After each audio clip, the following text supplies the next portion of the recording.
When it comes to training for muscle growth, there's a lot of program variables that need to be considered, but one often overlooked variable is lifting tempo, or how fast you perform each repetition. You've probably noticed that some people in the gym tend to perform their reps as fast as possible, whereas others take a more slow and controlled approach. But which method is better in terms of muscle growth? Well, to answer this, let's first take a more in-depth look at each approach. The main benefit of lifting with a slower lifting tempo is that you achieve a greater time under tension, simply meaning that your muscle is under strain for a longer period of time throughout the set. And since a greater time under tension is generally associated with an enhanced metabolic response, this theoretically leads to greater muscle growth in the long run. On the other hand, the main benefit of lifting reps with a faster tempo is that you can perform more reps or use a heavier weight than you can with a slower tempo. And although time under tension is reduced when using a faster lifting tempo, this actually doesn't seem to hinder muscle growth. One 2012 study from the Journal of Applied Physiology compared a very slow lifting tempo with a faster lifting tempo on various lower body exercises. And despite having an almost 5-fold greater time under tension for the slow group,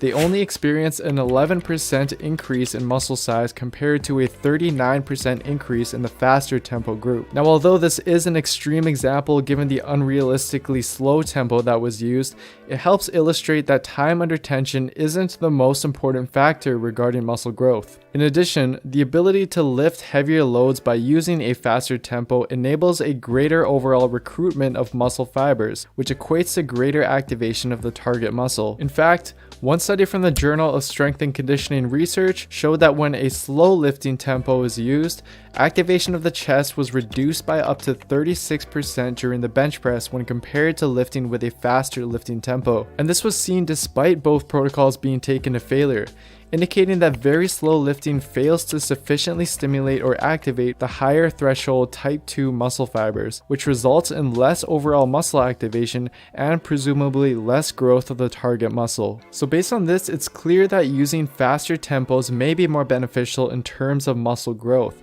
But exactly how fast should you be aiming for? Well, a recent 2016 meta-analysis by Schoenfeld and colleagues is able to provide us with some insight. The researchers found that based on all of the studies currently published on lifting tempo, which to be honest is quite limited, a lifting tempo between 2 to 6 seconds per rep seems to maximize muscle growth, with tempos closer to 2 seconds being slightly more favorable than 6 seconds. Anything slower than this seems to be suboptimal in terms of muscle growth. But with that being said, I'd advise you not to obsess over the exact numbers regarding your lifting tempo and instead use the following advice. We know that based on experience, anecdotal evidence, and scientific research, that a solid mind-to-muscle connection plays a very important role in muscle growth. And we also know that controlling the eccentric portion of the rep seems to lead to greater muscle and strength gains while decreasing the risk of injury when compared to simply letting gravity do the work for you. Therefore, I think the best way to approach lifting tempo would be to 1. Use a concentric speed that's on the faster side but still enables you to feel your muscle working throughout the movement, and ideally minimizes the momentum used. Whether this is 1 second or 2 seconds, for example, will completely depend on what feels best for you. And 2,